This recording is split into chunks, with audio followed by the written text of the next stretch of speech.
Bonjour à tous. Aujourd'hui, je vais vous parler d'un sujet très actuel. Le téléphone portable en classe. L'interdire ou l'utiliser à bon escient. Je vous présenterai d'abord 1. Les avantages possibles. 2. Puis les risques. 3. Ensuite un exemple concret. La Suède.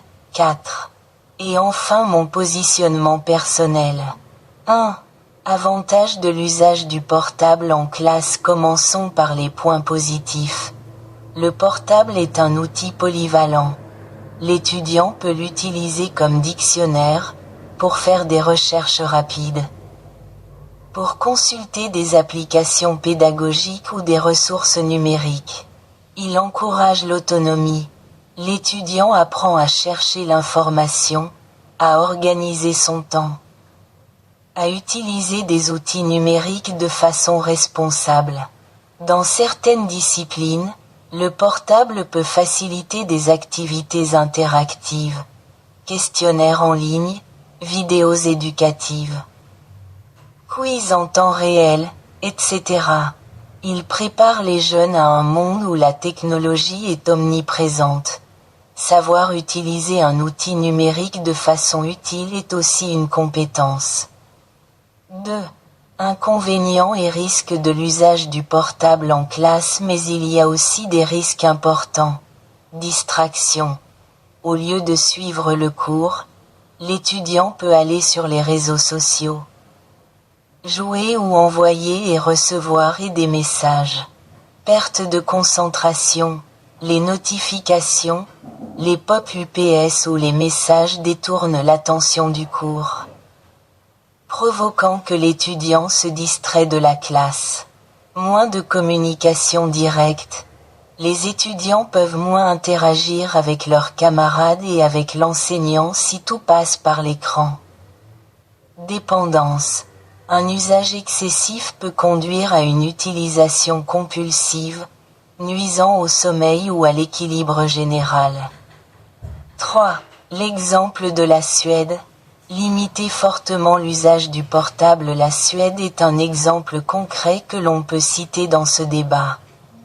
En septembre 2025, le gouvernement suédois a annoncé qu'à partir de l'automne 2026, l'usage des téléphones portables sera interdit dans les écoles et clubs extrascolaires pour les élèves de 7 à 16 ans.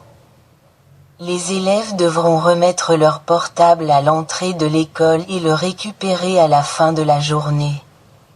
La motivation principale est de réduire les distractions, favoriser la concentration et promouvoir l'interaction sociale entre élèves.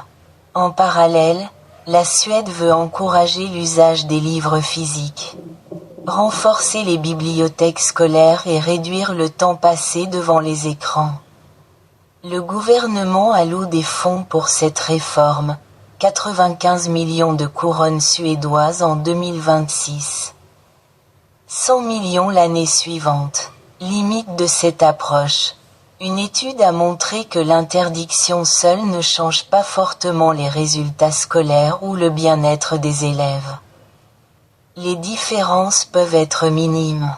Certaines écoles, malgré les interdictions, trouvent que les élèves contournent les règles, par exemple, en remettant un faux téléphone ou en prétendant qu'il est cassé.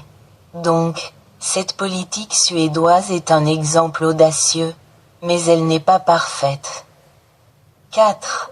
Mon point de vue après avoir pesé les avantages et les inconvénients, voici ce que je propose. Je pense que le portable ne doit pas être totalement interdit, car il offre des possibilités pédagogiques intéressantes.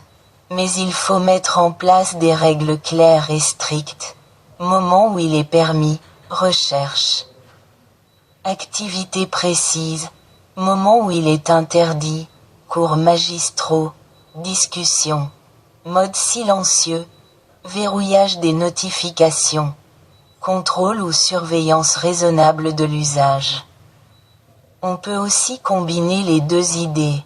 Interdire l'usage libre du portable, mais l'utiliser sous la supervision du professeur pour des activités précises. Enfin, il faut éduquer les élèves à un usage responsable et conscient de la technologie. 5. Conclusion pour conclure.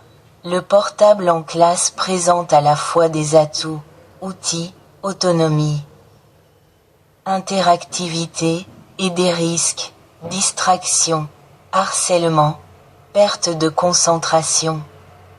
L'exemple de la Suède montre une solution radicale, une interdiction stricte, avec des motivations fortes.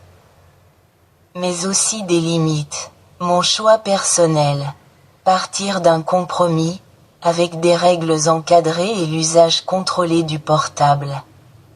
En fin de compte, l'objectif est de trouver un équilibre. Tirer profit de la technologie tout en préservant un bon environnement d'apprentissage. Merci de votre attention. Je suis prêt à répondre à vos questions.